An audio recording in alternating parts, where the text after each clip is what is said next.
மக்களே, நான் ஏற்கனவே ஒரு வீடியோ போட்டிருந்தேன். என்னன்னா, முதல் குழந்தை பிறந்த உடனே ரெண்டாவது ஒரு குழந்தை பிறக்கணும்னா உங்களுக்கு ஒரு இன்ஜெக்ஷன் போடணும் அப்படின்னு சொன்னாங்கன்னு சொன்னேன்.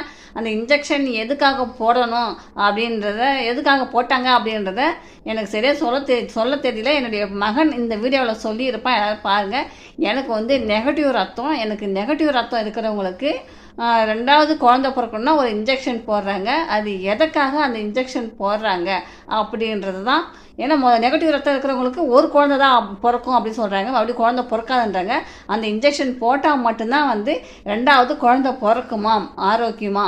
அது எதனால் அந்த இன்ஜெக்ஷன் போடலன்னா என்ன ஆகும் அப்படின்றத இந்த வீடியோவில் என் பையன் சொல்லியிருப்பான். கொஞ்சம் ஸ்லோவாக கேட்கும். ஹெட்செட் இருந்ததுன்னா ஹெட்செட் போட்டு கேளுங்க, சரிங்களா? ஏன்னா அவன் வாய்ஸ் கொடுக்கவும் முகத்தை காட்டவும் அசிங்கப்படுறானுங்க.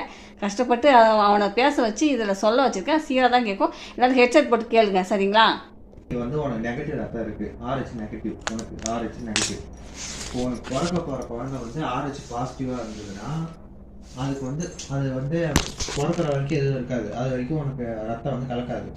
அந்த கரெக்டாக குழந்தை வந்து பிறக்கிறப்ப பிறந்து வெளில வந்துச்சுன்னா உன் ரத்தம் வந்து அந்த தொப்பு கொடி இருக்குல்ல, அந்த டைமில் வந்து இதாகிடும், மிக்ஸ் ஆகிடும். ரெண்டு ரத்தமும் மிக்ஸ் ஆகிடும்.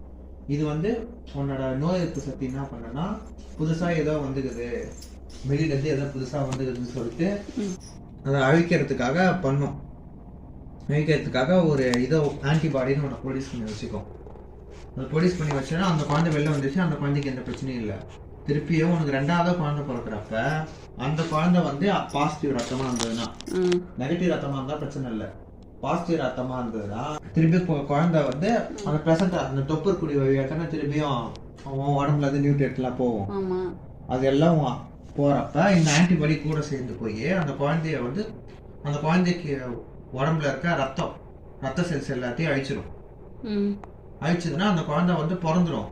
சப்போஸ் பிறக்காமலே அப்படியே கூட செத்துடும். பிறந்துச்சுன்னா சீக்கிரமாகவே செத்துடும். அது வந்து ரத்தமாக அப்படியே இதாகும், பாத்ரூம் போய் செத்துடும் சீக்கிரம்.